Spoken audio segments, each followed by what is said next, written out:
Hello and welcome to another edition of Turned Out a Punk. I'm your host, Damian Abraham, and once again I'm bringing you a conversation with someone who grew up listening to punk, may or may not still be involved with punk, but had their life changed by the genre in a major way. And today on the show, Rise Against Week continues with my buddy Joe Principe, and we get into a lot of stuff.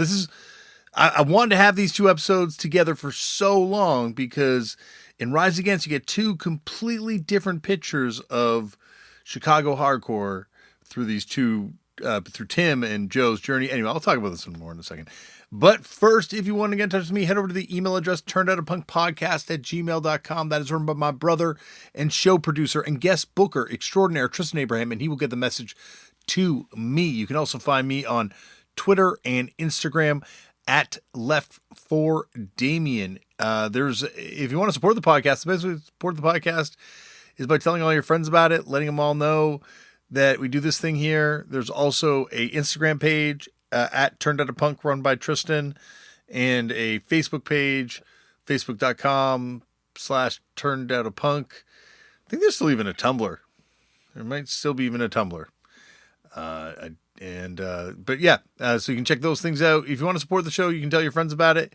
You can subscribe to it and rate it on iTunes, or you can head over to patreon.com/Turned Out a Punk. And thank you to all the people that do that. Very much appreciate your support of this thing. And you can, support this thing that way as well. And speaking of support, this thing would not be possible with the kind of support of the fine folks at Vans who came aboard a few years ago and said, Damian, do what you do. Just don't do it out of your own pocket. And they helped me cover the costs of doing this thing. And there are weirdly costs of doing a free podcast. I never would have thought it when we started this thing, but there are costs for this thing. Who knew? Anyway, so thank you to them for allowing me to kind of cover those things and do this thing. And I long for the day of getting back to doing those House of Vans shows and when they come back. But speaking of Vans, House of Vans, the people behind that are doing this Vans Channel 66 thing, and they're putting on these really fun sort of events on that. And Joe, actually today's guest, does some on the Chicago stuff that they do over there. And then there's also past guests and other future guests that do stuff on that thing. So check it out. My gosh. Also, check out fuckedup.cc. We got reissues coming out of David Comes to Life. We got tickets on sale for concerts. I can't believe I'm saying that, in January. And I'm running a little ragged these days from, homeschooling and stuff. So I don't think I mentioned this last time, but we're now going on tour with Faith No More. In September. You can Google Fucked Up and Faith No More, and you will find the dates for that. I believe there's 3 dates and then Riot Fest. And so this is all fingers crossed, but we are very excited to do this. We've got our vax shots up here. I got my appointment for my second one. It'll be well enough time. So all things going according to plan. I'm going to be spending my birthday in America playing a show with Faith No More. How wild is that? Oh my gosh. I cannot wait.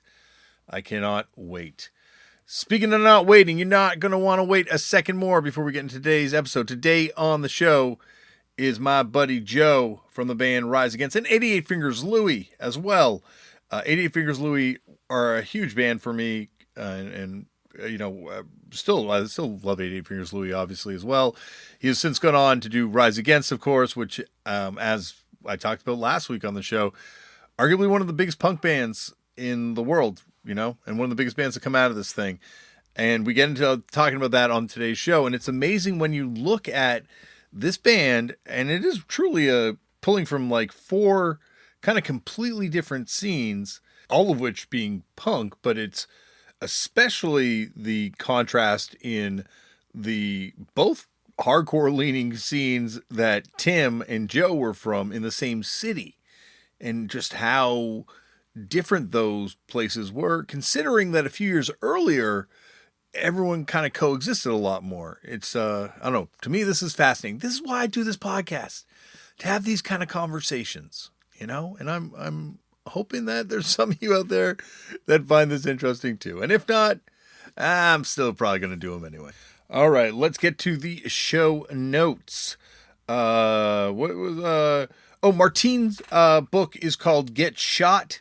Peter Sotos worked at Vintage Vinyl, not Wax Tracks.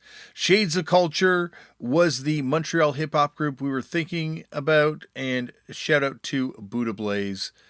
Yeah, that's it. Sit back, relax, and enjoy Joe Principe on Turned Out a Punk. Joe, thank you so much for coming on the show. Dude, thanks for having me. I'm stoked. Well, as I was just telling you off air, I've got a billion questions for you, and I don't know if you remember this. I mean, you probably, I know for a fact there's probably no way you remember the actual incident, but I think I brought this up to you before. But like years and years ago at Snow Jam, you were just up hanging out at Snow Jam. It was kind of, I think, the year after 88 Fingers Louie, or the year that 88 Fingers Louie kind of called it quits. And I went up to you at that show, and I'm like, oh my God, I love 88 Fingers Louie, blah, blah. And you're like, oh no, I got this new thing. And you wait, it's going to be awesome. And that was, and I've carried that moment with me my whole life. Yeah, it's funny because I remember like not knowing, like when 88 Fingers Louie broke up, there was definitely a point in my life where like, do I continue with music or do I just say fuck it and go back to college and just do that? Because starting over just seems so daunting, especially like I was probably like 25 at the time. Mm-hmm. And I had a lot of my buddies like encourage me to keep on, like Davey from AFI, and Russ from Good Riddance, especially. Those dudes were like, no, like you got to, keep following your dream. Like they were super supportive. And that's why we ended up going to Snow Jam, was to hang out with Good Riddance. And yeah, like it was scary because I was like, oh man, like at what point do I say like, because like when you start a new band, you just think like, oh, one more year. And it's like, am I going to be 40 years old doing the like one more year thing? Like living in my mom's basement.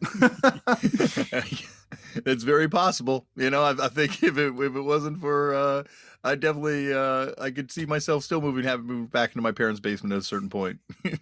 Still.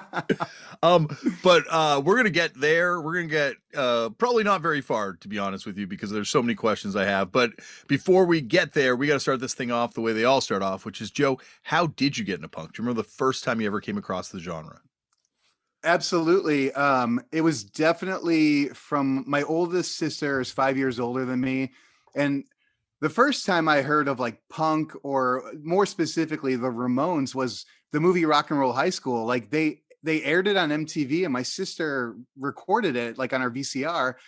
And I fucking watched that movie over and over again. Cause it was, when you're like, I was in fourth grade and it was like blowing my mind. Like these dudes look like comic book, characters. The music was like kind of silly, but really intriguing to me. Cause at the time I was into like Van Halen and Kiss.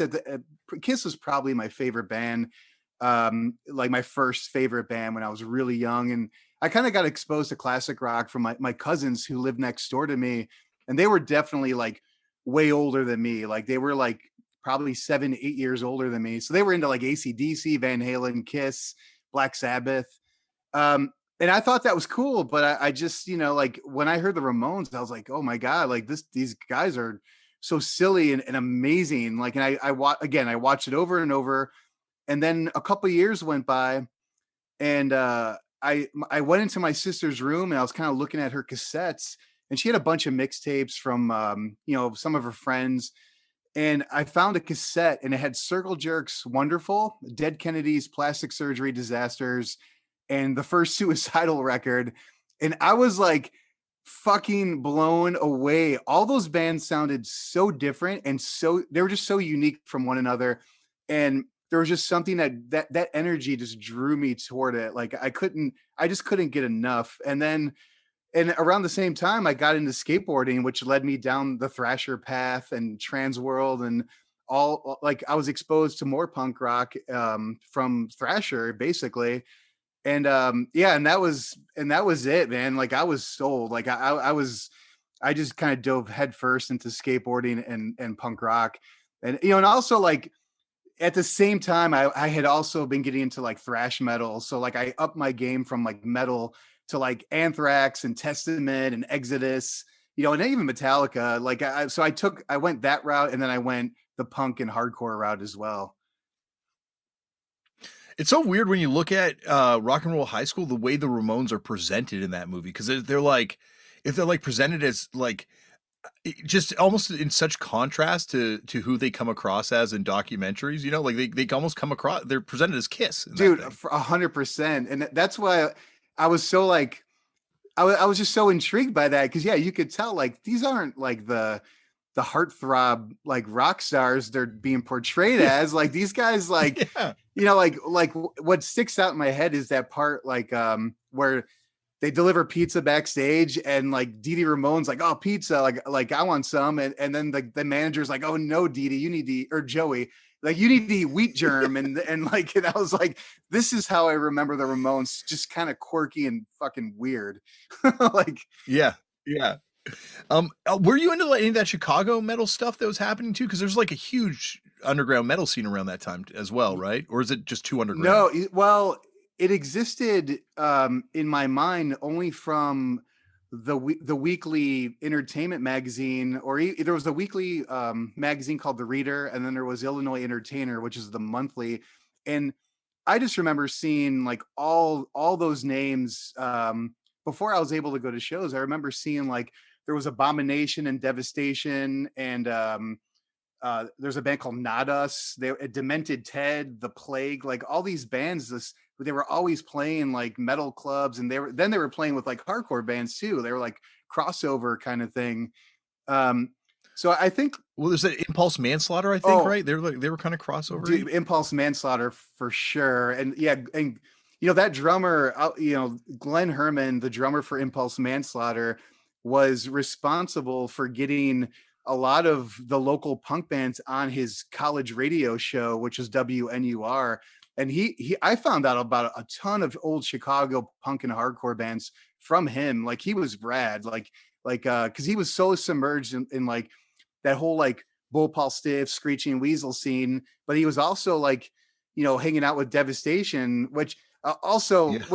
this is also mind blowing. The fact that I didn't know Pat Buckley, who played drums in Devastation, was in the Vindictives, and I didn't realize they were the same drummer. Whoa. Like, and then went on to play with me when I was in the Methadones, like years later, and I was like, I just had no idea, but it was like full circle, like I know I'm jumping around a lot, but like, yeah, like fucking like just full circle. The fact that those scenes kind of melded, like people were kind of dipping in and out of like these scenes, it was fascinating to me, because it made me realize like, oh, I don't have to like one thing. Everyone's part of this weird outcast kind of like scene, like the punk hardcore metal thing. Yeah, like I'm obsessed with, and I've punished you about this shit before, but I'm obsessed with Chicago, specifically, obviously the DIY punk hardcore metal scene, and as starting in the late 80s into the 90s, where it just feels like, like you look at that the Fungus Among Us comp, Yes.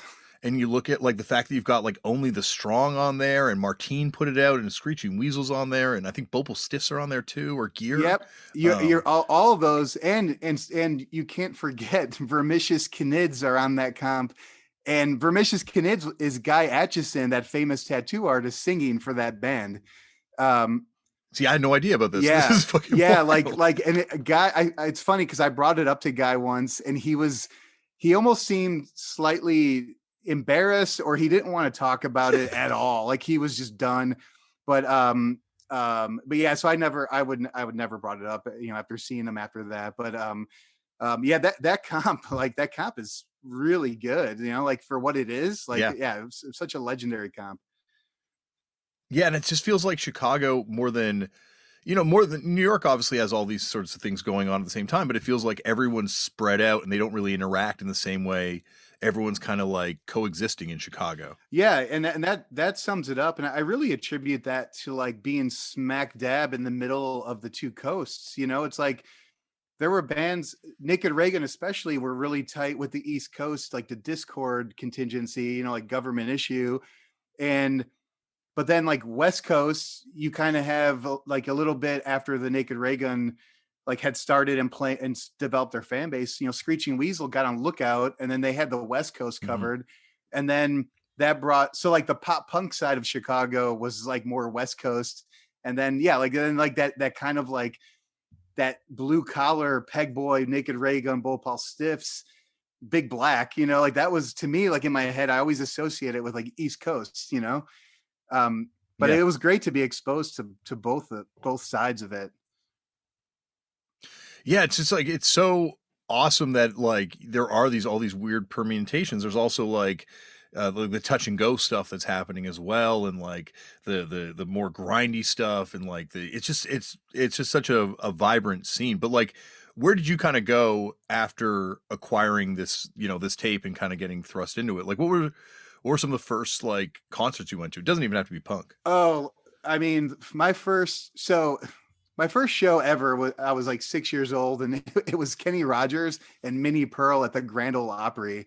Because That's because like awesome. I grew up in a very, very Italian neighborhood, and my family were just, yeah, we are 100% Italian. But my dad loved country music, and he had passed away when I was really young. But right the year before he passed away, he brought us to Nashville to see this concert. And I remember thinking, like, what is this? Like, what are we doing here? Like, I was too young to like really appreciate it. And now it's like, you know, like what an amazing show in Nashville, like to see that.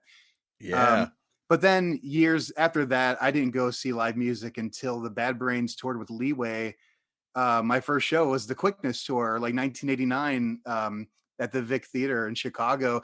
I remember I remember trying to go to shows prior to this, and I was probably like eighth grade, like the summer between eighth grade and freshman year, and my Mhm. mom like wasn't having it at all. Like she was like, no way. Like, and I tried to like sneak down to a couple of the shows. Like I know like Dag Nasty and I want to say Dag Nasty and maybe 7 Seconds played like in 1988. So I remember hearing about this show, but I couldn't go. Um, and then so once I got down, I definitely snuck down to the Bad Brain show. I had this older friend who got his license, and he drove us down there, and it was kind of surreal because I felt like I was watching my life on a movie screen. Because so my friend didn't go to the show. He drops us off, me and two other kids my age. So we were probably 12 years old or 13 years old. Um, Dude drops us off in Chicago. As we're walking to the venue, my friend who's on crutches because the dude gets hit by a police officer while skateboarding. The kid, the Oh, cop ran him over and fucked up his leg, and then he sued the police department. It was such a mess. But this poor kid's on crutches. This jock like came up to us and punched my friend on crutches like out. He just like for no reason, like he was just drunk, like or I don't know, I don't even know if he was drunk. He just punched him out, and me and my friend Matt, who was with me, we left. We ditched my friend Hector, who was on crutches. Like we left him in the street, and then he got up on his own accord and found us at, like in front of the venue. And he was like, "Dudes, like what the fuck? Like you guys are dicks." And I was like, I'm sorry. I was scared. I didn't know what was gonna happen." Um, and then we make it into the show, and I remember like thinking like it was for sure like old guard like Chicago punk and hardcore dudes. And then there was me and my buds like hiding in the back of the venue. And I remember like thinking like this is amazing, but I'm like terrified. But so I didn't want to get too close to the stage, but like Leeway came on stage and destroyed. You know, at that point they didn't have any fans really in Chicago, but they destroyed so good. And then of course Bad Brains came on, and we're talking like tail end of when HR was like in his prime, right? So he was mhm. still like doing backflips and all over the place. And that like sealed the fucking deal for me. Like I remember leaving that show thinking like I want to go to as many shows as I can. Like it kind of made me want to pick up this like shitty acoustic guitar that was laying at my mom's house. Like my sister, at one point, my sister thought like, oh, I'm going to learn acoustic guitar, and she never did. So it just sat in our house. Um, and that was the catalyst, like make me want to pick up this guitar to learn like power chords and stuff. Mhm. Um, but then I remember like, so I went to the Bad Brain show, and then 2 months following, it was like the Circle Jerks 10th anniversary tour rolled around with the Weirdos, and I went to that, and then it was like, Naked Ray Gun, their Naked Ray Gun came out, I think, the January of 1990. So I remember seeing them a bunch like right away, and then of course Screeching Weasel did like they were broken up. It was 1989, so they were broken up, but they did a reunion show to pay off like debt that they owed like a distributor or something.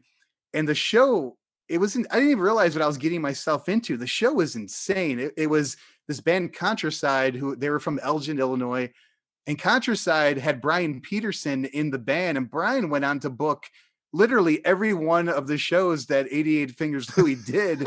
Like at Fireside, he booked the Fireside, he booked clubs out in like the western suburbs. Like, so I became really close with Brian, but his band opened, Sludgeworth had played. Oh, awesome. Ben Weasel was starting a band called the Gorgor Girls. They had opened the show as well. And then Screeching Weasel headlined. And yeah, we're talking like Boogada Boogada Boogada era. So again, like I was just so hooked. And I really fell in love with Screeching Weasel at that time too, just because of the melody that went behind it. But it was kind of like that snotty kind of like thing Ben had, with his vocals. Like I really love that whole like aesthetic, It's funny because I was just talking about it with my brother today, and just like that run of songs and like that run of records that they put out, you'd be hard pressed to find a band that kind of did that in that era. Like just consistently would put out these records where, I don't know, there are all these catchy songs, but they all kind of have like an edge to it. And I don't know, there's just like so many classics that came out during that period from them. Well, also like what blew my mind, and I didn't realize this until I started, like getting more and more into my own bands, like playing and writing music, is like Ben went from, or Screeching Weasel in general went from their first record, which was basically a hardcore record, was like, him more or less screaming and under some melody. And then Boogada Boogada Boogada is so melodic, and he wasn't off key. like he was a pretty good singer for like late 80s, pop punk. And that kind of like, it occurred to me like maybe even, I don't know, like maybe a few years into 88 Fingers Louie, like, oh man, like how, like he just had it in him, like that pop sensibility, like I was always kind of blown away by that. Because even you can go back to that record and it still kind of holds up, like the production, it's not like first class production, but the songs are still so good and his vocals sound great for like that time, Yeah, like it's interesting to think about what would have happened if they hadn't kind of like, sat out that huge explosion, because they really kind of like, by 94, they're kind of like not touring, and then the record kind of comes out. But like if they had kind of toured and tried to like, be present during that part of the ascent, like what would have happened? Like it's because they just kind of like stop again. Yeah, and I think that was pretty frustrating on with like I grew to be like pretty close with Dan Schaefer, Dan Vapid, and John Jughead, of course. I think it was a pretty frustrating time for those dudes because Ben suffered from agoraphobia. Yeah, he didn't want to tour. And he was kind of in and out of like breaking the band up or getting different members. And it was kind of a rough time for those guys. And they were the band that was supposed to be the band that explodes. Yeah. That kind of waves the Chicago flag globally, before like 88 and Alkaline Trio and Slapstick, like did it. They were going to be the band to do it. And then it just kind of halted. Yeah. It's interesting. Like I talked about this too with Tim, where like, until like, Rise Against and Fall Out Boy and Alkaline Trio, and like, now it's like this is where, a lot of the big punk bands came out of. But like prior to that, it's like bands that, obviously Naked Ray Gun's incredible, but never really become like huge, and same with Screeching Weasel. But it's interesting how eventually, kind of post this 90s DIY explosion, your wave of bands are the bands that take Chicago punk to that sort of international waving the flag all over the world level. Yeah, it's funny because I remember, I think what gave, prior to like Rise Against, I remember what gave 88 Fingers Louie that bump up in like quote unquote status was we took the leap of faith and sent Fat Mike our demo, and because he put an ad in it, Maximum Rock and Roll. He's like, all the good bands are signed. If you think you're a good band, send me your demo because I'm going to start my own label. And at the time, I was like fully.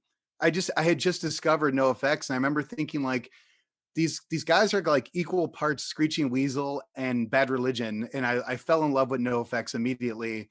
Um, and I remember thinking like, oh shit, I need to like see if he'll like the band, because 88 was obviously very influenced by NoFX and that whole like scene. Well, I guess back then it was like what Good Lagwagon and NoFX, like because the other bands weren't even signed to Fat. And I sent him this shitty demo that Mass Giorgini recorded at Sonic Iguana, and he wrote me back like a week later. And I remember like opening my mom's mailbox, and like there was this note, and it said like there was like a Fat Records like his stamp with the address on it, and I was like, oh shit, like he wrote back, this is insane.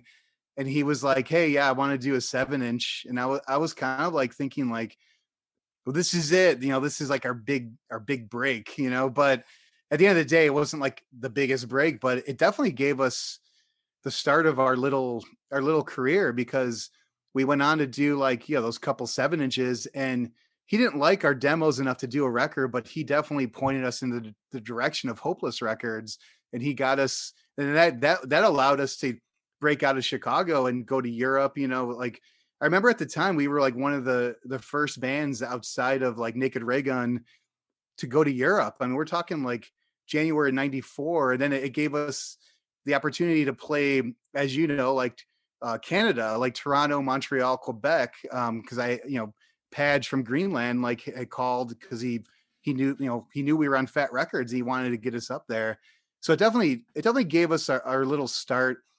But I do remember like as 88, like we did our thing and we put out our records. But I remember when we broke up, I was thinking like, that's it. I'll never be as big as 88 was. And I don't even mean like from like a ego thing. I just meant like my goal was to try to live off the band so I could, be a full-time musician. And that was kind of like, we were starting to do that with 88, and I was just kind of crushed. I was like a little bit torn. And I had mentioned before, like that kind of like point, whether do I continue with music or not? And then Rise Against was definitely the leap of faith. And I mean, fully admitted, we definitely rode the coattails of 88 when we started. I mean, that's why we ended up on that Snow Jam tour before we had a record out, like Padge, I remember him calling me, and he's like, oh, Against All Authority can't make the tour. I know you have this new band. Like, do you want their slot? And I was like, we had no business being in that slot because we weren't opening and we didn't have a record out. But we definitely did that tour as a band that nobody really knew. But there was so much. I didn't mean to cut you off there, but there was just so much excitement around you guys before you even formed. Like I remember, yourselves and Kid Dynamite were like the two bands kind of around almost the same time, where like there was just this anticipation, like there are these new bands that have come out of these old bands, and it's going to be something. Yeah, like, just from a fan's perspective, I mean. Oh, definitely. And you're right. I remember like talking to Dan Yeaman about when he was starting Kid Dynamite, and just feeling like we're definitely in the same boat, and we were so like determined to like make it work, because we're like, fuck it, everyone, the new band, the quote unquote new band, never works out, and then of course people end up getting back together with their old bands, and it's like at the time we were like, no, like we didn't want to do that, and so I had, I think we all had a lot of encouragement from one another, a lot of support, which helped.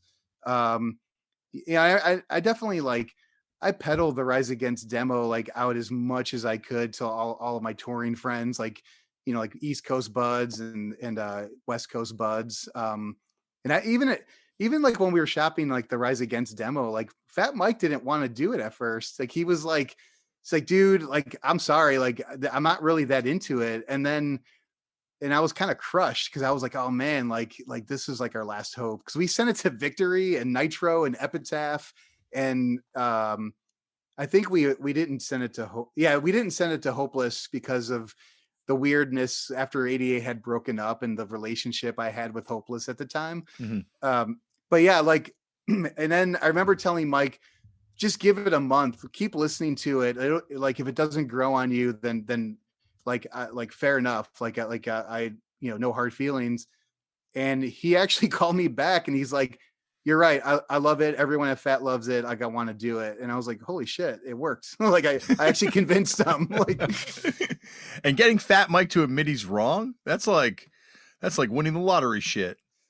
oh, 100%. I mean, you're talking like a dude. Everyone always asks me like, what's your biggest influence on bass? And it is for sure Fat Mike. When I was growing up, I learned how to write chords that were inversions, chords that weren't just power chords from listening to No Effects records.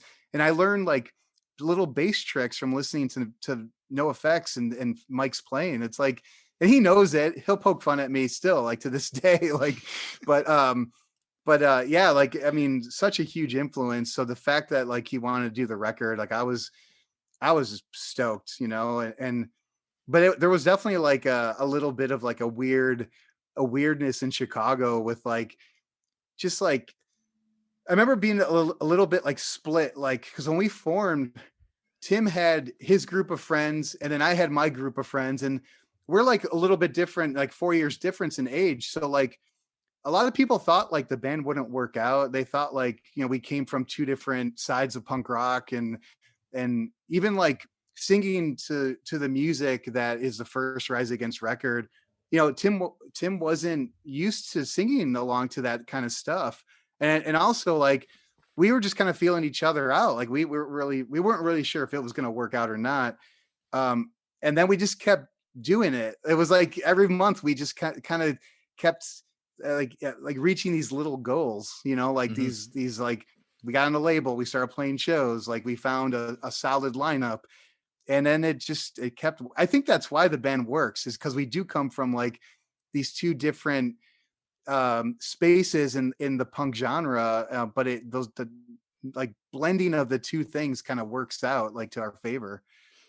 Oh, and it's so weird to kind of like, kind of like explain the nuanced differences between like the two scenes you guys come from. Cause like, both punk hardcore kind of scenes ultimately, but at the same time, like, it's amazing how this like once sort of like unified scene, and Daryl from Boweevils talked about this when he was on, eventually just like fractions off into like these whole like separate little scenes almost.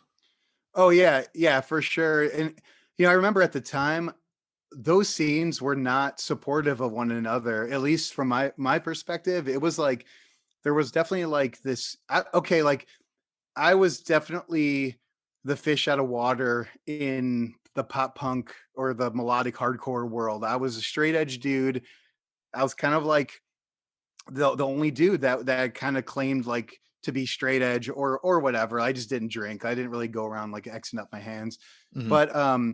But then the straight edge scene in Chicago, like those dudes just like there was like a few of them that I grew to be pretty close with at the time, but a lot of them were just kind of dismissed me because I came from 88 Fingers Louie. Like I came from like the pop punk world. So they just didn't want anything to do with me. It was kind of strange. And then it kind of made me like not like that group, like Yeah. but like after the years have passed, like we're all friends now. But like yeah, I remember thinking like Tim and not so much Tim. Tim was always pretty like rad, like open-minded. I remember just seeing Baxter and I remember thinking like, oh, that kid who sings for Baxter, like his voice reminds me a little bit of Ian Mackay because he could scream, but with a pitch to his scream. So like when I started Rise Against, like that was what I had in my head. Like I wanted somebody who could scream with the pitch because I wanted aggressive, but I wanted melody. And Tim didn't even pop up into my head until like we tried out like I don't know like 15 singers when we were starting Rise Against, and I ran into Tim at it was like Sick of It All AFI Indecision Hot Water Music Tour, like Okay. and I ran into him at that show. But it was funny because it was Indianapolis, so we both like had traveled to go to the show, and I remember seeing him and I'm thinking like, oh fuck, like I got to ask him if he wants to try out, and he was like, sure, like like I'll give it a go. And I gave him a demo of like 7 songs, and that was it. It was like it was definitely like something cool like happening. But again, it was definitely like some growing pains, I think, on both sides, you know. Yeah. Who were some of the other people that you had auditioned? Like, were there other like bands that you were kind of like, ah, shit, that someone like that before you met Tim? Dude, there were so many like, not, I don't want to say like close calls. That's not a good representation. Like I had asked Joe from Fury 66 to try Oh out, wow, yeah, and that the would. drummer, yeah, and the drummer Joe too, Joe Fish, who was in Creep Division. I asked him to try out for drums, and of course, you know, the distance thing and a new band. They were like, we're not going to leave Santa Cruz, and you know, I wasn't going to leave Chicago. And then at one point, I asked um, Mikey D. Was it Mikey D? Wait, Mike from Turmoil, the drummer for Turmoil, who was in Digger. Oh yeah. Um, I asked him to play drums, and he was like no, like I don't want to leave, you know, like the East Coast, and so it was a lot of like those kind of things. Like I definitely went around to my old friends, you know, like to see if anyone wanted to try out. I even asked Dan Schaefer to sing for the band from Screeching Weasel, because Dan sang for Sludgeworth, and his voice was Yeah, so sick. amazing. Yeah, like, but he was pretty timid, like to do it at that point, to do anything outside of something Ben had his name attached to. He was definitely like kind of nervous to get outside that like Ben Weasel like, like stranglehold almost. Mm. So he was like, oh, like no, like I don't, I'm good. Basically, he was like no. Um, and then I think at one point I asked Eric, who played drums in the first drummer of the Vindictive, to play drums. It was like I was like all over the map, like, and um, so it was like a good probably 8 months before we settled on Tim, and then we had a revolving door of drummers, you know, until we found Brandon. Yeah. Was it like, so the whole time you're thinking like you wanted to kind of do what you had been doing where 88 Fingers Louie had gotten to type thing? Like the idea was like, I want to do a band for real. Like I want to tour this shit. Yeah, and like the goal was to be like an epitaph band, like Pennywise. They were living off the band. Yeah. They were on an independent label and they were doing whatever they wanted, but they had like success, right? They had good distribution for their records. And that was like that's what I wanted, you know? Like I just wanted to kind of play like the Metro in Chicago. That was like the gold standard. It was, or like that was like what I was striving to achieve, was like to sell out the Metro, 1,000 kids in Chicago. Yeah. And like 88 had almost gotten there, you know, like actually no, we did sell the Metro out toward the end. But yeah, like that was kind of it. Like I thought like bands that sold like the Metro out, they had it made, and at the time they did, you know, like because records were still selling, and bands could sell 20,000, 30,000 records and have some decent royalties, because recording budgets back then weren't that great. They were like, I don't know, like 5-10 grand maybe, you know, it Oh, kind of especially for a depended. punk record. Yeah, absolutely. Like who was spending, 25 grand to record a, yeah, I remember hearing like, I forget, maybe it was Satisfaction is the Death of Desire. Like it was scandalous how much had been spent on that record. And I'm sure in terms of like what records cost today, it would be a small fraction. Oh yeah. Yeah, like it is funny though, because when Rise had signed to Fat, that was the start of like budgets creeping into like 30,000, 40,000, even 50,000 with like those Fat Wreck bands. But those bands were established, and those bands had, you know, their dedicated fan base. So Mike was pretty comfortable doling out that money. But for us, our budget was, I remember our budget was set at like, I think 20 grand was the cap. But for some reason, with like working with Mass, I mean, I love Mass Giorgini. He's awesome. He's such a good dude. But I don't know if it was like the friend factor where we were bullshitting. We spent so much time doing the unraveling. We crept into like, dude, I'm not joking. It was like 40 grand or something. Yeah. Um, and I remember Mike not being very pleased about that, but like he paid the bill, you know, and we just kind of went on our merry way. Us and Anti-Flag were working with Mass at the same time, and they were on Fat as well, and they were also like creeping into like outside of their budget. I think it was just kind of, we were just not working. We were kind of like shooting the shit with Mass like most of the day. Yeah, I remember a band that I was friends with from up here, the Stiffs, that changed their name to Dead Letter Department, but they spent, I think, all their life savings to go down and record with Mass, because that was like the dream is like, and I think they spent a lot of the time bullshitting and asking about various bands that had recorded there as well. So yeah, definitely. Well, that was the sound. Like he was like the wizard for getting, I don't know, great sounding records. Like there's so many of his records that I still go back. Even Squirt Gun stuff, I still love listen to Squirt Gun. Dude, Squirt Gun, you know what record? My favorite record that Mass produced was Big in Japan. The first Big in Japan record is so good. It sounds like Elvis Costello. Really? I don't even. Oh I gotta yeah, listen to this. dude. Yeah, for sure. Like it's I can't remember. They had two records, I think, on Honest Don's, that label that Mike was Yeah, doing. yeah.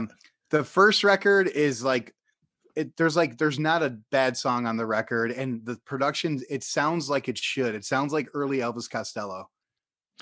It's funny when Mike was on the show, he talked about how Honest Don's, he like straight up said, like, yeah, it was for bands that I didn't think were good enough to get on Fat. And I'm like, well, there's a lot of really interesting stuff you stuck on that label then. Yeah, it's like at the time I remember thinking, like with 88, like, oh, I hope we don't get bumped to Honest Don's.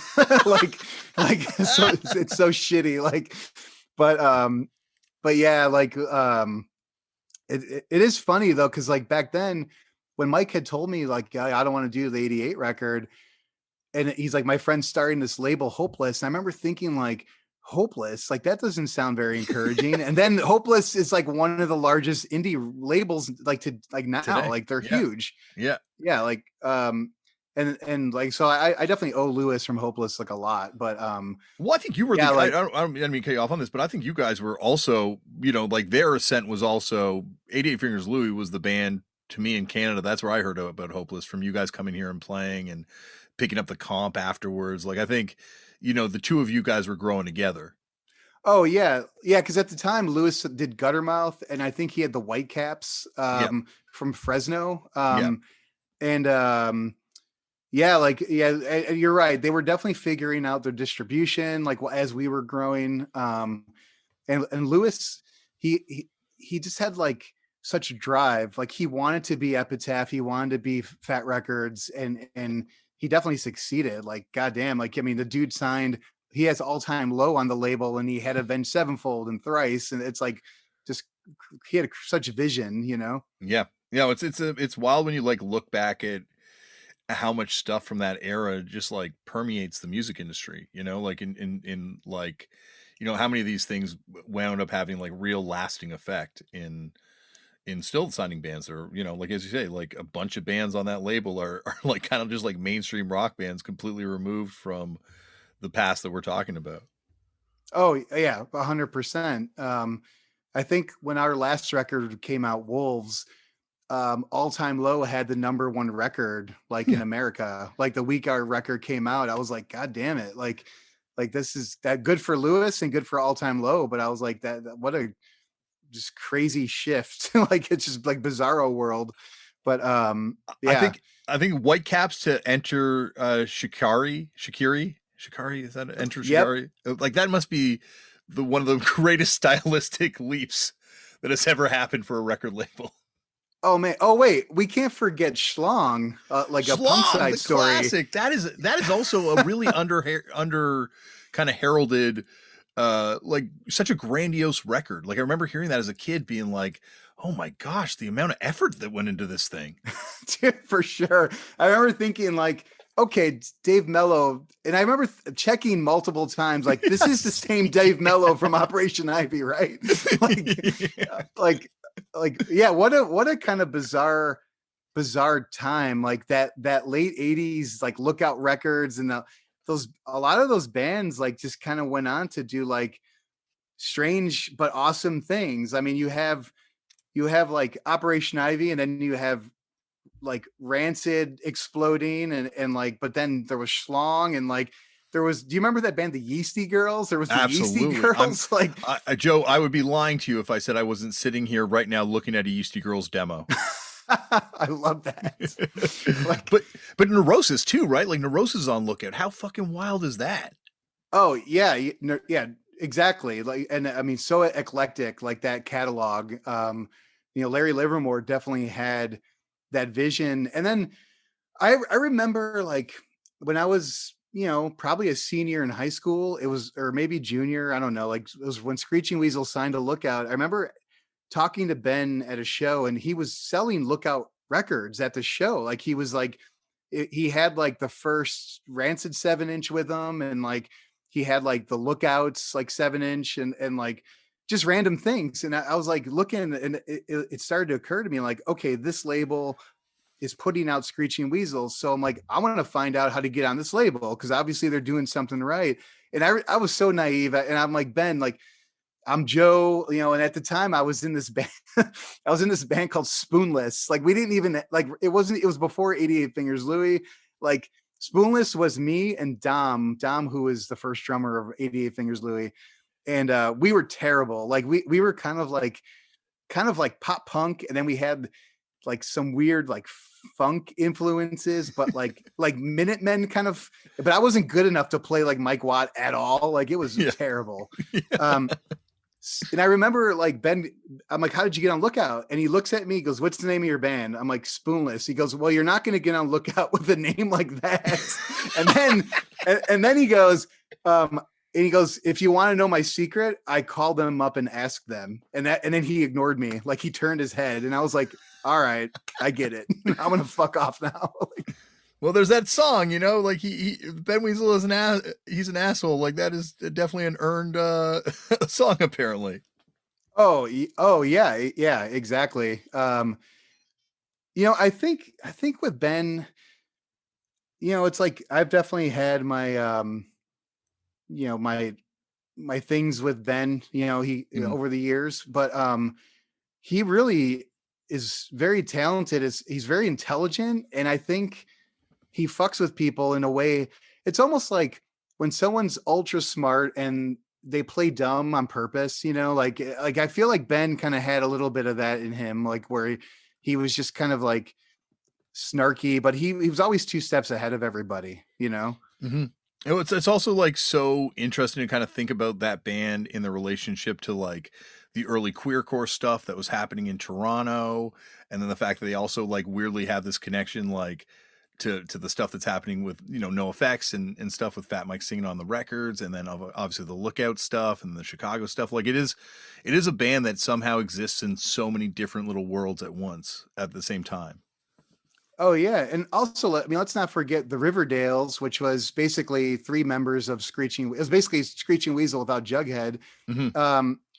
He like they were like getting courted by majors when they were touring with Green Day. Like they were like writing that line of like, signing when all the bands were getting scooped up or not signing. And I think at the end of the day, I think Lookout ended up paying them a lot of money for like their second album, and that's why they ended up not going to like, what was Green Day's label, Reprise something?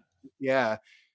So yeah, like, but I remember thinking like, wow, like Riverdales are on tour with Green Day, they're gonna be huge, Mm-hmm. like, and then they weren't.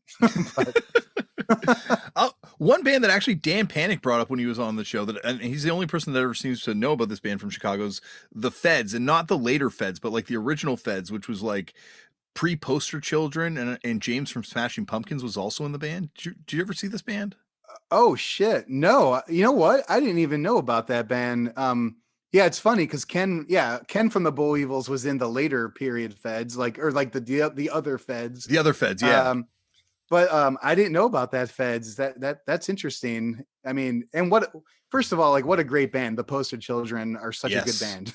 But yeah. Also I didn't know Dan Panic was on your show, and I love Dan. One of the sweetest human beings I've ever met in my entire life. Like really, like such an incredible person, like such a positive person. Yeah, absolutely. I mean, Dan, I remember at the time he kind of like when he joined Screeching Weasel, he kind of ran with like maybe more of like this hardcore contingency of like, I don't want to say like even score, but like I feel like he hung out with a lot of like dudes from that scene, or maybe the guys from Gage, that band Gage. Mm-hmm. But maybe you guys talked about it, but I just remember thinking like, what a phenomenal drummer, and like he just kind of slipped into the Screeching Weasel role and just kind of like blended in, and he was goofy in his own right that fit that image that Screeching Weasel was portraying like at the time. Like I remember thinking like, what a perfect lineup. Like that My Brain Hurts lineup was perfect. Yeah, no, they are, they're an incredible band, and like just yeah, like that era too, like you're saying, it's just like I would have killed to see that live. I watched videos obviously, but it's not the same.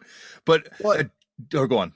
Sorry. oh, I was gonna say, like, also when My Brain Hurts was blowing up, like Ben, because of his relationships with um his column, from Maximum Rock and Roll, like, so he was friends with like Sam McFeeters, and like a lot of those East Coast kind of like crusty hardcore bands, like, so I remember like Screeching Weasel would play, and Rorschach and Born Against like opened up, and he definitely like it exposed me to a lot of music that I wouldn't have known about otherwise. Like Ben was definitely good about like kind of making it like these eclectic lineups or these bills, and like, so I remember thinking like, oh wait, these guys are all friends, but they sound different. Like it was just that kind of thing always appealed to me, like that, like it's not like you have to hang out with bands that sound just like your band, like, Yeah. but it was almost like because in my head it was like a gang, like, but yeah, like it always blew me away that Born Against and Screeching Weasel were so like tight, at the time. Well, that to me, like one of the, actually, I'm going to say this, the second weirdest split and coolest document to come out of the 90s in terms of 7 inches is definitely that Born Against Screeching Weasel split. Oh, it's a genius. The idea behind it was genius. They wrote, they wrote lyrics to each other's songs, so good. Yep. And then yeah, like it, like you're right, and it just definitely like it joined those two scenes like even more so, like, and it kind of like it definitely got me down that path of like more like dirty hardcore, like, even I mean, we haven't talked about Los Crudos yet, but even Yeah. Martin being so tight with Ben at the time, and then Los Crudos starting up, and then Los Crudos was playing with like Sludgeworth. Like when I first saw Los Crudos, they were opening up for Sludgeworth in the suburbs. And I think at that point they were around maybe like a year, because this is like 1991, maybe 92. Um, and I remember walking into the venue and they were on stage, and I was blown away because I was like, God damn it, who the fuck is this? This guy's voice is like the perfect hardcore voice. And like, and they're from Chicago. Like, and I remember like, I remember as soon as they were off stage, I remember talking to Martin, and he's like, oh, we're from Pilsen. We sing in Spanish. This is like what we do, And then we just, us and like Los Crudos and the Boll Weevils, we just became fast friends because we were all playing the same shows, but we came from such different backgrounds. Well, not so much us and the Boll Weevils, but Los Crudos for sure. But Mhm. it made me like realize like, oh, we could all be friends. Like it's like there's no division because the styles of music are different, like, and that's just me being like a naive kid, at the time. But yeah, like, and Martin, actually, I attribute like kind of learning about a lot of Chicago punk history from Martin. I mean, the dude has an insane photo collection. He shot all the bands at the Metro in Chicago, in the 80s, like that venue, the Metro. He, he's got a photography book out. I think it's called, what's the name of his photography book? He's got a Like, couple actually, I think now. There's God, I'm trying to remember the most recent one. But yeah, like he's got photo credits on the first Screeching Weasel record. Like he's yeah, yep. like it's, I don't know, like that's to me, like earlier you brought up Dan's previous band. I think it's Ivy League, and the fact that like Ivy League used to play with Weed Eater, which is the pre-Charles Bronson band, and it's like the pre-Screeching Weasel band and the pre-Charles Bronson band used to gig together. That's like only in punk. That's why I love this thing so much. Yeah, yeah. I remember Weed Eater. My friend John was in that band. I met John through skateboarding, and he didn't tell me he was in a band. And I remember going to this club McGregor's they were like the club that was the club to go to, like when I was in high school. And Weed Eater was on stage. I remember looking up thinking like, oh fuck, that's John, the dude I skate with. Like it was like blowing my mind. Like but yeah, like Weed Eater, Ivy League, um there was Billingsgate, like those bands definitely played together a lot. Billingsgate becomes D4, like once again Yeah. another so it's also weird, like it's amazing to kind of like think about all these people being in a room that probably didn't have more than like 200 people at most in it at any given time, yet these, yourself included, like these are the people that are kind of creating the punk that kind of goes all over the place in the next wave. Well, yeah, like, and you know what happened? So Metro stopped doing punk shows in like mid 80s because it was so violent at the time. And there was a big riot at one of the shows. And I remember Joe Shanahan, like the owner of the Metro, he was like, fuck this. This isn't worth it. Punk's not like, they're not welcome here anymore. And then a lot of the shows went to like the Vic Theater, but it was bigger than the Metro. So anything smaller just went to the like various VFW halls, or like then the sports bar in Elmhurst, Illinois, McGregor, started doing shows. It was like this dude, Matt Nelson, who was really tight with Ben Weasel, that they were getting shows. Like Matt kind of used Ben's connections, and it became like the place to go to. So it was like it went from the Metro to the suburbs.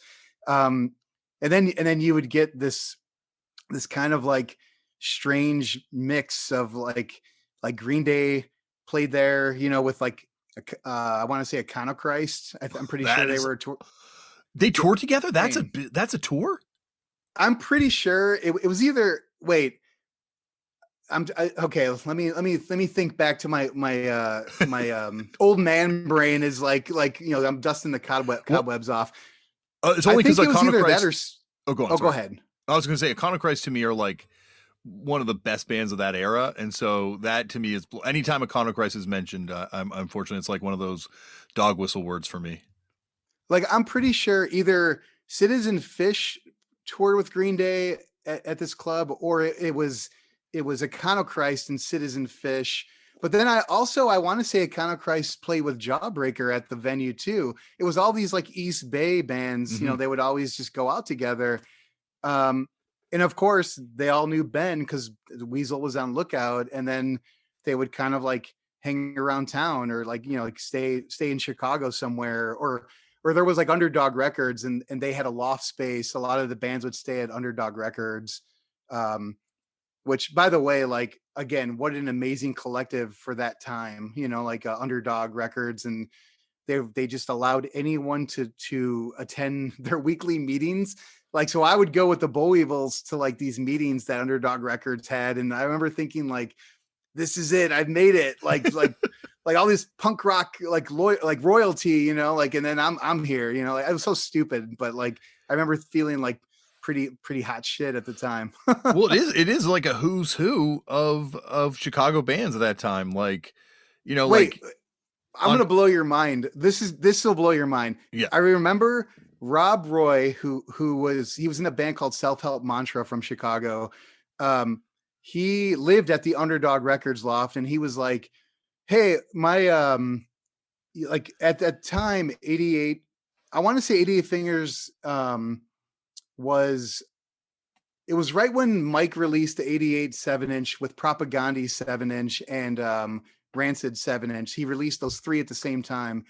And so Rob's like, hey, you're friends with Propaganda. I'm like, yeah, like we talk on the phone. I remember talking to Chris Hanna like a lot, like on the phone at the time.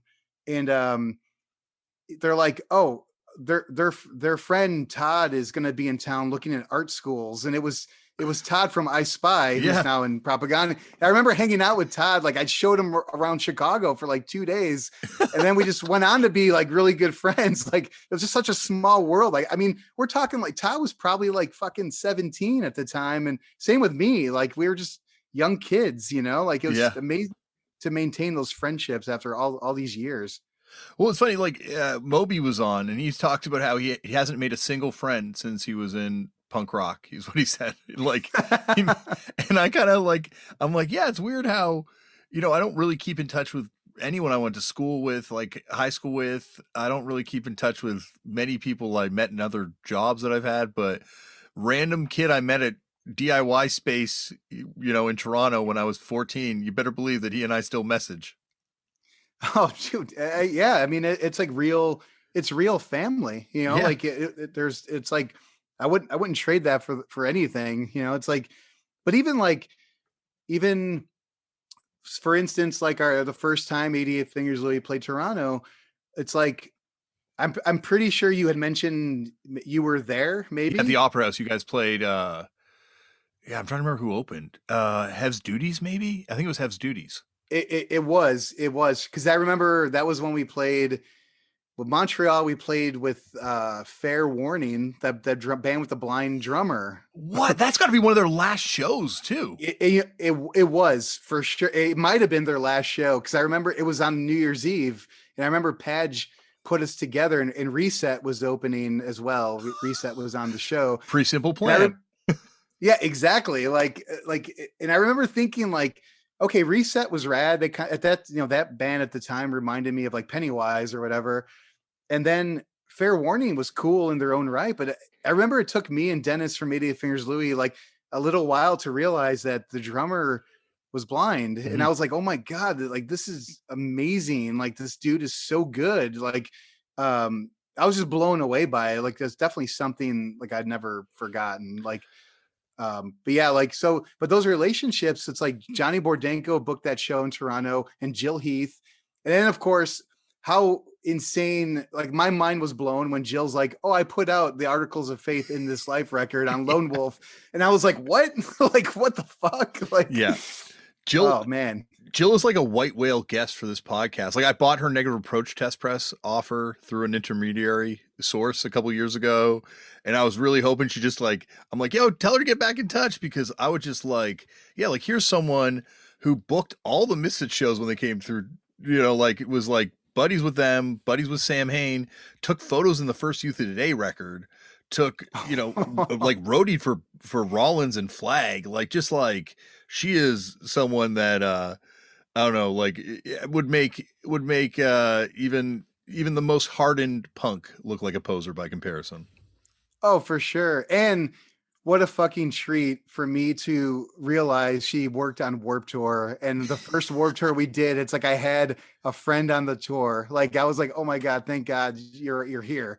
Like yeah, like it's definitely like I remember she told me, and maybe I'm getting this wrong, but when the Articles of Faith recorded In This Life, something was like something happened with like the cymbals on the drum tracks, and Virus X, the drummer, had to re-record all the cymbal hits separately, like with the drums, like, which in my head, that's like, that just doesn't compute. I'm like, how, like, cause you're going to get cymbal bleed, obviously. Yeah. So then I went back and listened to the record after she was talking about it. And I was like, I can't tell if it's weird or not. Cause that record is definitely, cause Bob Mould produced it. It's definitely mixed very, that high range that Husker Du had on all their records, all trebly and cymbally. That's how In This Life kind of sounds. So I'm like, well, it's either Bob Mould or it's Virus X recording the cymbals overdubbing the cymbals. Like, I don't know. But anyway.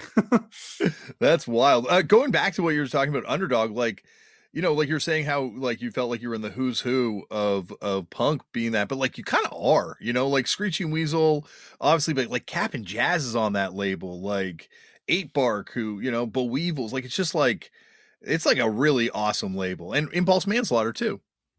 Yeah. Oh, and Glenn Herman from Impulse was at every one of those meetings, like with us, because he was definitely like there to fucking support. Like, I also like, I don't know if like my mind, I don't know if I'm getting this wrong. I'm pretty sure Glenn had a pop punk band called, and this is the strangest name you'll ever hear, Squidly Diddly Spot Don't Eat That. That's a band name. And Glenn was in that band. You have to like look, I don't know if you'll find it on a Google search, but like it definitely existed. Like, did they record? I've never heard of this. I'm without a doubt they had a demo. I don't know. Okay, so there's my friend Dave Hoffa does DuPage Hardcore. It's a website, and he literally he puts bands demos on this website. It's DuPage Hardcore. Either it's .com or if you Google search this, you'll find it. But the demo might be on there. But he has demos from fucking everybody. Like there was a band called Flea Circus that never really did a record. He's got the Flea Circus demo up there. He's got they're on thrash metal Octung Chicago, I think. Yeah, Flea Circus, you're right. They are. They have that song Skank Minnow. Yeah, because I think they're the opening track on the thing. That's why I knew. That's the only reason I think they pop out to me. Because they're also like, yeah, as you're saying, like one of the more obscure bands on that comp when you really start diving into like where all the different members went on to. Yeah, it's funny because Flea Circus were part of the generation of like Dan Vapid had the band Generation Waste. And so it's the era like kind of when Screeching Weasel was starting, like 86, 87. And then these dudes had like these crossover thrash bands and Generation Waste was part of that scene. You know, Flea Circus, they were more punk, but like they were definitely part of that era. It's funny because like in my head, there's like these eras of Chicago punk. So there's like Naked Ray Gun, which is early 80s, mid 80s. And then of course they became like the kings of Chicago. And then after that, you get like Bhopal Stiffs and ID Under, which was Doug from 8 Bark's band before 8 Bark. ID Under was fucking phenomenal. They were on Walk Through Fire Records. They also have an LP on Underdog too, right? I think a blue cover. Yeah. Yep. Yeah, okay. And that record is awesome. Yes. They were so underrated. But yeah, and then so there's that generation of bands, and then those bands imploded, and then bands, the Bow Evils popped up, 88 Fingers Louie had just started, 8 Bark started, Smoking Popes just started. You know, it's like, it was No Empathy. Well, No Empathy kind of like spanned all these genre or all these eras. They started pretty early in the 80s, and they kind of carried throughout like the early 90s. But yeah, like so I remember like going back to Underdog Records is like 88 had just started. I had just befriended the Bow Evil dudes, like maybe no, actually that's not true. I became friends with the Bow Evils before 88 existed, because that's how I know Dennis from 88 was through Daryl from the Bow Evils. Like they had mutual friends. But anyway, so I hung out with the Bow Evil dudes with my old band Spoonless, which never went anywhere. And I have a demo of it, but I will not give it to you. Come on, I gotta hear this thing. It's so embarrassing. But yeah, anyway, like, so I met a lot of these dudes prior to 88 Fingers Louie, like these dudes in the Chicago scene. So they were Daryl and Ken from the Bow Evils and Bob, their old bass player. We all just hung out every day, skateboarded, went to shows. And then they were like, hey, let's go to Underdog Records, because they're doing like weekly meetings. Anyone could go. It's a collective, you know, so you could go. And I learned how to screen print my own shirts at the Underdog Loft, print our 7 inches, our covers. And then Doug, who was in ID Under, who was starting 8 Bark right around this time, he was kind of like this visionary with like he was just super creative in how to run the label and how to like get distribution. I think they eventually scored like distribution through Mordam Distribution, which was the big independent, you know, distributor at the time. And he kind of like showed us the way. He kind of like helped us get shows or like introduced us to just a lot of people. And then also around the same time, like we discovered Attica Studios, recording studios, which was Chuck Uchida, who was in I'm like all over the place, but Chuck Uchida was in a band called Don't worry, this is amazing. No, like Chuck is amazing in his own right. Chuck was in a band called the Defoliants from Chicago. He owned a club called Dreamers, which Dreamers was the first Fugazi show. Chuck booked them at Dreamers. It was Youth of Today, Judge, and Gorilla Biscuits tour. It was like Life Sentence, you know, played there. Yeah. That was definitely like the late 80s venue. So Chuck owned Dreamers, and then he went on to own this bar, Clubfoot, and then Chuck ended up joining No Empathy after Defoliants imploded. But Chuck also had this little 4-track recording studio, and us, the Bow Evils, like when I say us, I mean 88 Fingers Louie. We recorded our first 7-inch there. The Bow Evils, recorded there. It was like I mean, the fact that he could get these sounds with a 4-track, and he kind of learned from like Steve Albini, it's throughout the 80s. It was like that blew my mind. The fact that I was sitting with a guy like Chuck and my first kind of real band recording, like I learned so much from that whole like scene, and everyone was so willing to help. Like it really was an amazing time. And then, it's like, we kind of, at some point we wanted to like break out of the local thing and get bigger. And then we kind of tried to follow Screeching Weasel's footsteps. But yeah, Underdog kind of saw things globally because they took on a Book Your Own Fucking Life for one of those years. They sponsored Book Your Own Life. It was Underdog Records and my friend Jason, who did Rocco Records. Like it was like kind of like a joint effort to sponsor Book Your Own Fucking Life touring resource, magazine that Maximum Rock and Roll did. And of course, Rocco Records had like the 88 Fingers Louie 10-inch. They put that out. And the split with Bow Evils too, right? They did, or no? Is that a different? Yes. Oh, they do that. They did Viva Chicago. Viva Chicago, it was like us. Yeah. And Jason, I mean, it was literally like, it was just him out of his mom's basement, like for Rocco Records. And we all kind of took on the data entry duty to do like the Book Your Own. I remember like doing data entry for Book Your Own Fucking Life was bananas. It was literally like snail mail. Everyone's sending in like promoters sending in their venue information, and bands sending in like PO boxes or addresses, like how you can get a hold of this band, and organizing them by like city and state. And like, oh man, it was so much work. And to this day, like I'll never forget, like literally we were working until like 6 a.m. every night trying to like get this done. But that's another resource on me branching out of Chicago and meeting. That's how I met Rancid, was through Book Your Own Fucking Life, and it's like we ended up 88 Fingers Louie and the Boyles ended up playing with Rancid in like South Carolina, Atlanta, Georgia, like, and this is like before Let's Go came out. So like we were like fast friends when we met those dudes. It's all because of Book Your Own Fucking Life.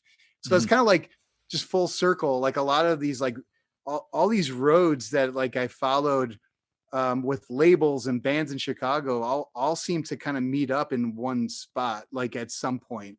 Like it was just kind of crazy. Yeah, it's amazing to think how like, the goals were obviously very modest back then, especially with Book Your Own Fucking Life. Like it was never about trying to change the world in any sort of, musical sense, but like kind of did, like, the fact that like there's all these bands that are, once again, like just building their own thing and that eventually would become, worldwide phenomena. Well, yeah. And that to me, okay. So going through a Book Your Own Fucking Life, you got a sense of what each scene was bringing to the table, what like, Canada in general was bringing, like me getting turned on to, well, actually not through Book Your Own Fucking Life, but it made me realize like, SNFU and Daigle Abortions and, Pointed Sticks from Vancouver, like No Means No. Yeah. Like kind of made me realize like, okay, all these cities, all these countries, they all have something to offer, which in my opinion, I actually talked about this on Zach's podcast. I like the idea of like a local sound, like it doesn't exist anymore. At least from my perspective, it's like you knew what a band was into if they were from Chicago. You could pick up on Naked Raygun or Screeching Weasel, or if you're from Winnipeg, you could pick up on SNFU or whatever. It's like I feel like that's a little lost, right? With the, and I hate to sound like this old kind of grumpy dude, but like, you lose a little bit of that because everything is instantly global. Yeah, well, I don't think, I think you're right because it has changed, right? Like you don't need to necessarily rely on the people around you. Like it's interesting having people on the show that kind of grew up post, obviously, internet becoming everything in our lives. Just how different they kind of look at it, where there's like, people that have come on the show where their scene is like all over the world. Like there's kids in different cities that they kind of gravitated to, and like it's no longer geographically based in the same way it used to be. And like, yeah, you certainly do lose that sort of local sound because you don't really have, the one record store that's piping all the same records to these kids, or that one local band that everyone goes and sees every week that kind of influences everyone. Like, yeah, it has changed. Yeah, like I mean, I was lucky enough to go to Wax Trax Records weekly. Every Saturday I would go to Wax Trax and buy records, and they were always playing, of course they were playing Chicago records, Yeah. like old bands. And I remember thinking like this that's like what I look forward to every week. And I remember thinking like I need to be a part of this more and more. Like I want to be I want to be like involved. Like I want to work at a record store. Of course, I never ended up doing that, but I love that culture. I love the record store culture, and I love finding out. I mean, that's how we all found out about bands, right? Like you go to a record store, you're flipping through records, you see who those bands are thanking on the back sleeve of the record. You see what shirts the bands are wearing in their photos. I fucking loved it. Like that's how I found out about so many bands. Yeah. Did Peter Sotos work at Wax Trax? You know that guy from White House? Heard of that Oh, dude? you know what? If he did, that was like I was totally ignorant to it. I remember there was a band from Chicago called 77 Luscious Babes. Okay. That dude who we called Red, that dude worked there, and I want to say he came from the band Flea Circus as well, Okay. maybe. Okay. But that when I would go to Wax Tracks, that dude was always there. Yeah, I think if he was working there, better to avoid him. I think he'd be more than the curmudgeonly record store guy. I think he would take it to another level from judging by Oh, the art that he makes otherwise, and art is right. used very loosely to describe it. It is I've kept you forever, by the way, Joe. And anytime you want to come back on this show, you know that you are always welcome here. Oh, yeah, absolutely. I would love to. But I'm a talker, so I would love to. oh my gosh. But before I let you go, I've got a couple more questions if that's okay. Yeah, for sure. Well, earlier I said that the Screeching Weasel Born Again split was the second weirdest document to emerge in form of split 7-inch from 90s punk and hardcore. The number one weirdest by far is the 88 Fingers Louie Philocracy split 7-inch. So, what's interesting about that split, we did not know that band at all. Like Yeah, it was not many it was people a do. yeah, like it was proposed to us by Rots Distribution. Rots was a distributor in Chicago, and me and Ken from the Boll Weevils worked there. And they had pitched this idea of doing a split with Canadian bands, and so we did it with Philocracy, and Boll Weevils did it with, you would probably remember more than I would. They did a split with a Canadian band as well. Ripcords Yeah, Ripcords. Thank you. Yes. from Montreal. Yes. So that came about from us working at Rots Distribution. Because that was like my foot in the door with, like, remember I said before I wanted to work at a record store? Well, I got a job at a distributor. Like, so that's what we did. And then I got fired from said distributor, from just being stupid. I had, this is a funny story, actually. It was the day No Effects Punkin' Drubla came out. I want to say Offspring Smash came out the same time. Mm-hmm. And maybe Rancid Let's Go. It was like 3 huge records coming out the same week. And there were so many fucking orders and I had misshipped 2 boxes, huge orders. I mixed up the invoices, and I shipped them to the wrong record stores, and I got fired.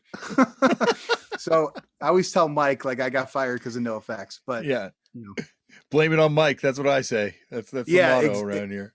exactly. It's funny because like that band Philocracy, that's how we're connected other than friendship, Joe, because you realize that's pre-career suicide.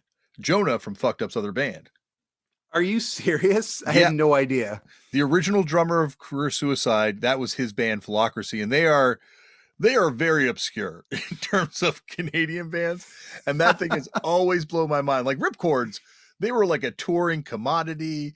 Philocracy, an interesting band, put out a great 10-inch and another 7-inch as well.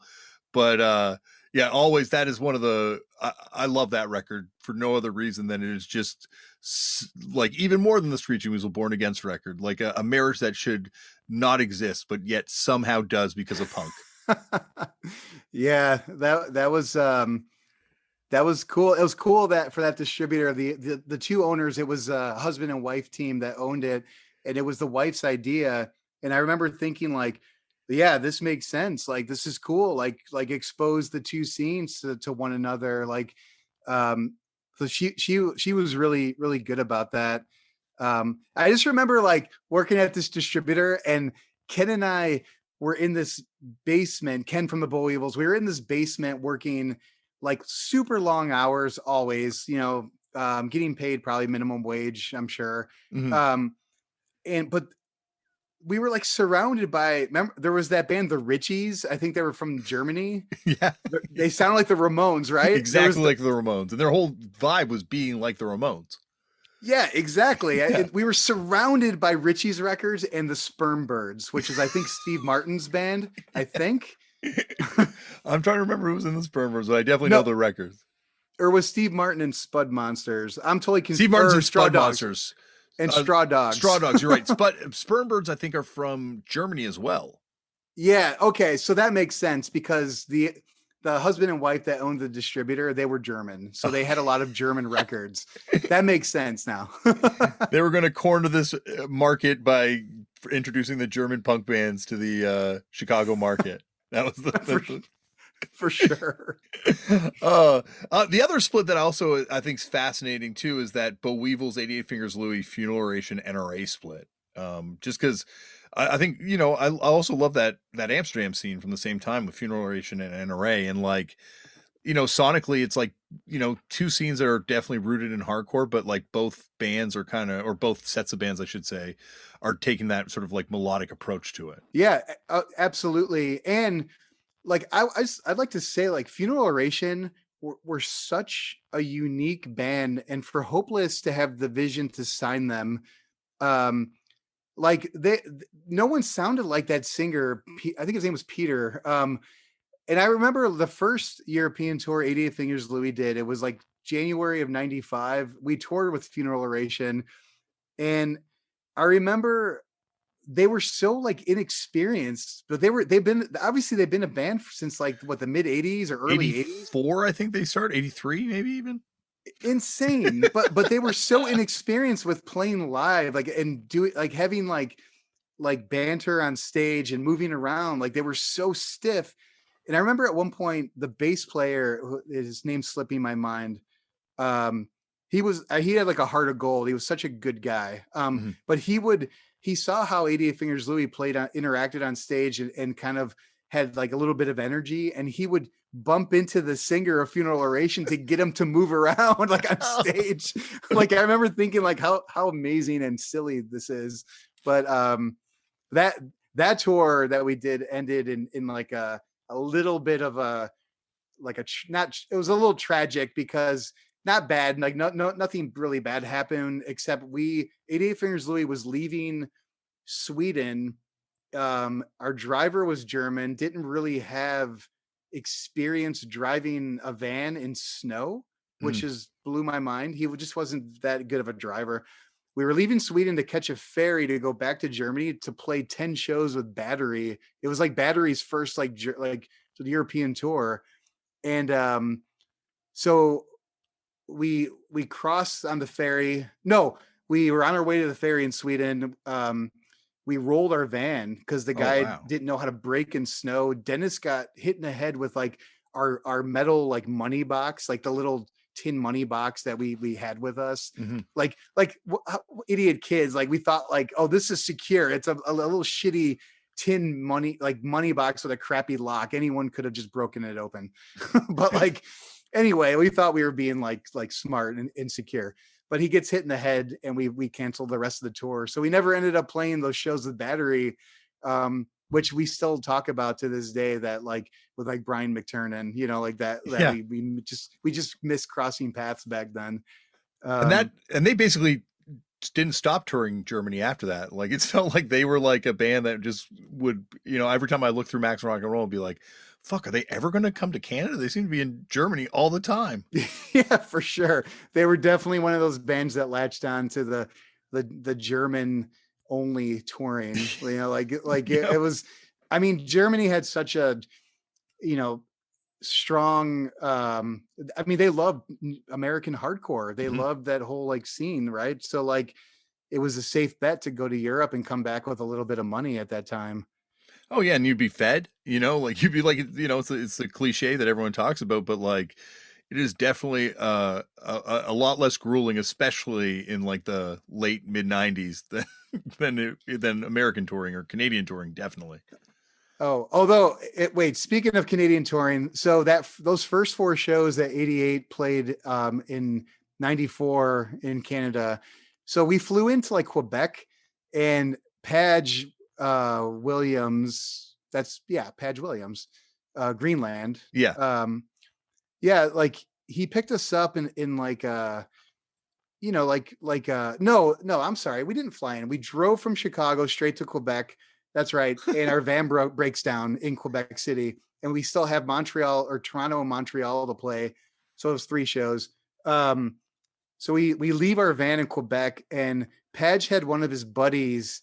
It was Orion. Orion played in that hip hop band from Montreal. Man of Steel. Yes. Yeah. Yeah. This is blowing my mind that I get to talk about all this stuff. Thank you. Yeah. Insane. Like, wait, no, not was it Man of Steel? Stealth, because that Stealth was like the thing that Daryl Jennifer was working with. It wasn't Stealth. Orion had a hip hop thing called like, he was Padge's roommate. Oh no, it wasn't actually. Man of Steel. Man of Steel was like the punk band. There was like, what is that? And they also were on 2112 records or 2112 records. Well, anyway, Orion from this hip hop band, and his buddy drove a fucking cargo van to pick us up in the dead of winter in Quebec, and we were sitting on a metal floor, but we had to drive past Montreal and go to Toronto, then go back to Montreal. It was so miserable. Like, I mean, we had like rented gear because like we had to like ditch our gear in Quebec, and luckily Padge pulled it together. You know, we had like what we needed. We got our merchandise and ourselves to the shows. But man, dead of winter in a metal cargo van, that was like that was pretty brutal. As Canadian tour, that's definitely the go. And I remember actually reading in the Hopeless sampler CD that Quebec City was like the best show 88 Fingers Louie ever played back then. Oh, absolutely. Insane. I mean, we were at that point, like we were definitely treated like rock stars. We weren't rock stars, but we were treated like we were like, and that carried over into the snow jam that we did with No Use for a Name. Like that was, that snow jam is insane. Cause you're talking about Blink 182 opening up for us, and Youth Brigade was on it, and 10-Foot Pole, and No Use for a Name. And I remember like our drummer broke edge on that tour, Glenn, with Blink 182, got him drunk on that tour, and he got alcohol poisoning. He went to the ER. Like, was that the year that it was a High Standard also on that year too? Oh yeah, it was for sure. Yep. It's wild when you go to Japan and you realize like, oh shit, this is the Blink 182 of Japan. Oh, they're still big. Like they huge. They are definitely like, gigantic. And what a great band. They were so tight as a three piece and so quirky. Like I loved High Standard. And I'm like fascinated by them because they also do a record super early on HG Fact, like the home of like all like the blistering Japanese hardcore stuff. So like once again, it's that weird parallel. Like of course it's all connected. Like even around the world, like punk is like this weird web where even the huge pop punk bands are connected to like the super grimy, crusty hardcore bands. Yeah. Well, yeah, you're right. And it's funny because I mean, I'm sure both of us, we have so many of those stories, but I would say the biggest mind fuck ever is that band. I was doing that hardcore band with Vic Bondi, right, and Derek from Alkaline Trio, right? Like Dead Ending. And Yep. so we played Detroit and we played with Jay Navarro's kind of Motorhead band. Was it Hellmouth? Hell's Hellmouth. Hellmouth. That's it. Yeah. And so I remember like just kind of like packing up my gear, and this kid in his 20s comes up to me and he's like, "Man, like that was awesome. I'm a huge fan of Dead Ending, and I love Rise Against and your old band 88 Fingers Louie."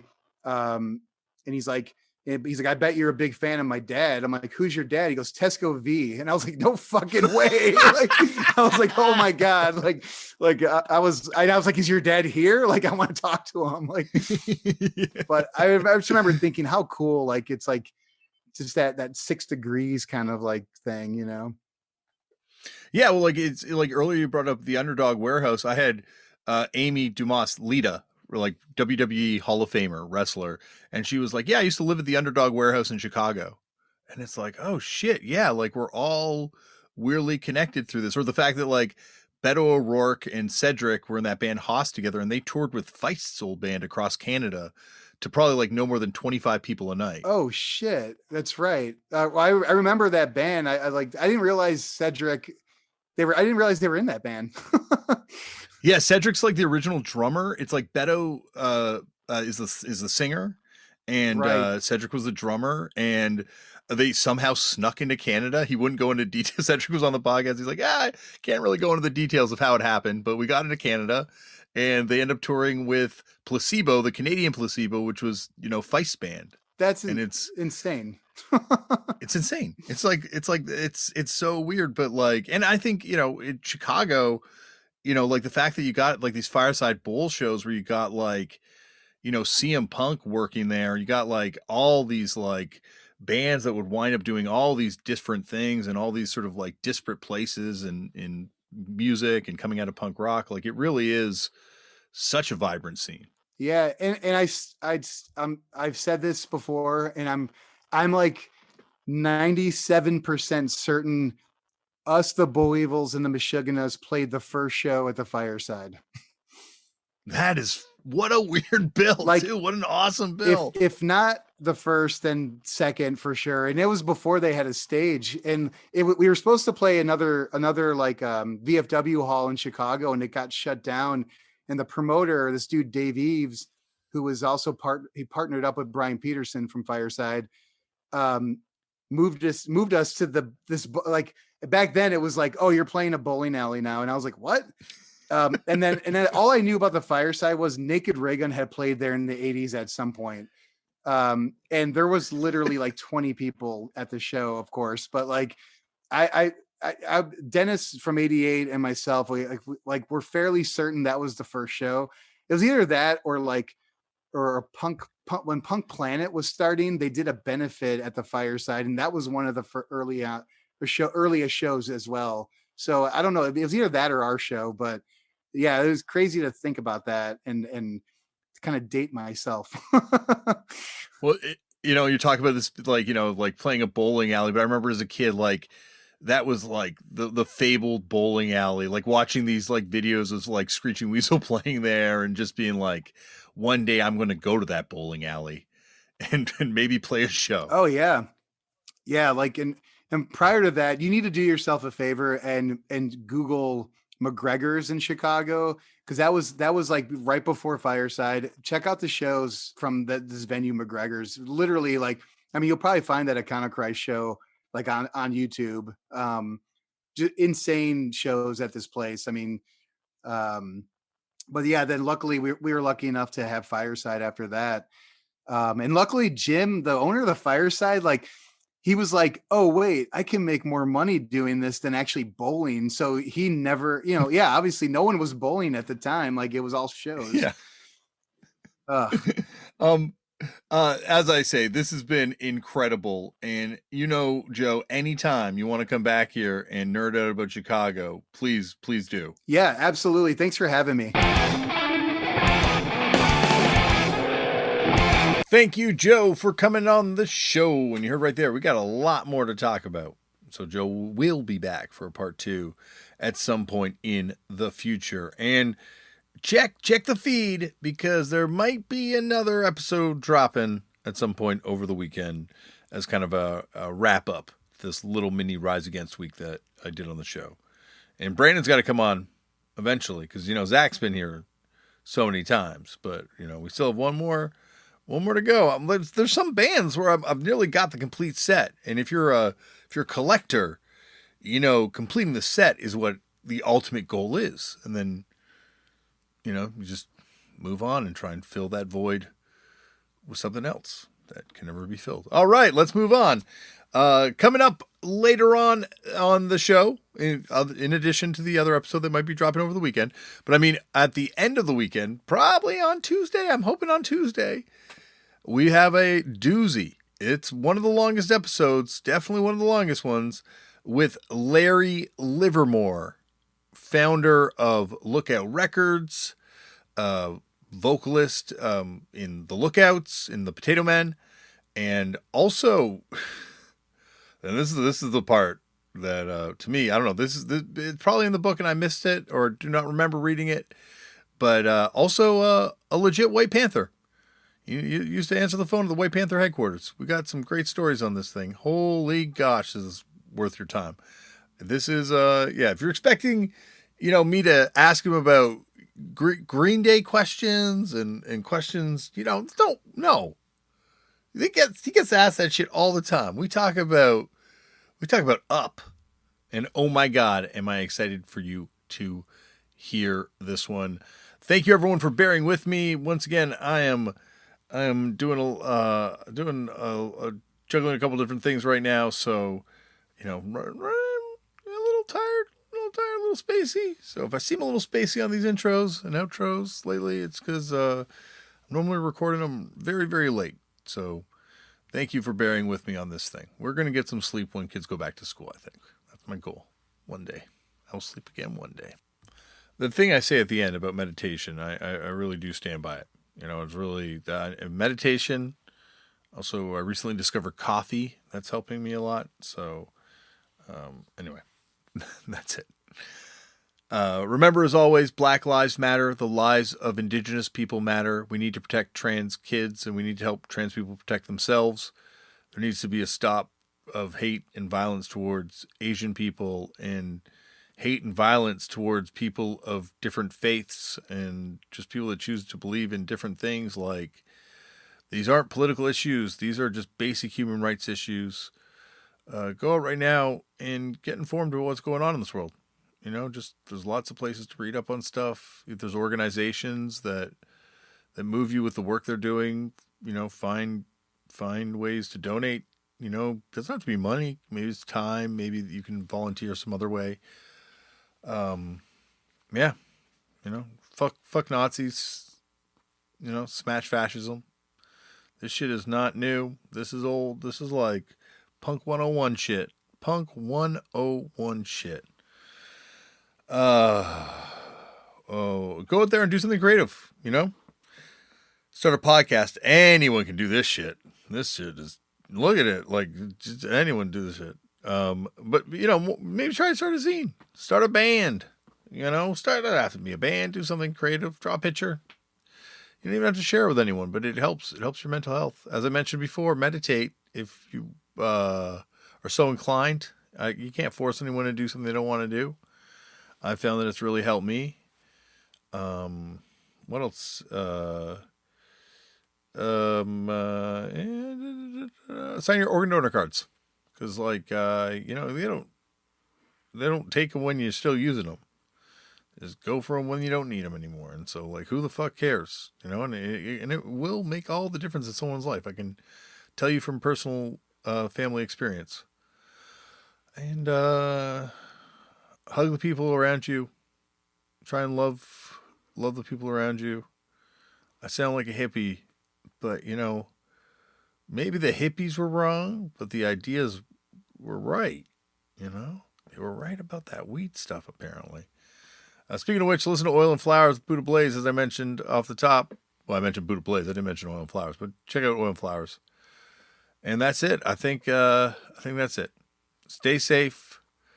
We're hopefully almost through this thing. We're hoping. I can't be fucking playing with Faith no more. That's wild. And that's it. I will see you on the next episode. Larry Livermore. It's a good one. A long one, but it's a good one. Love you. Bye.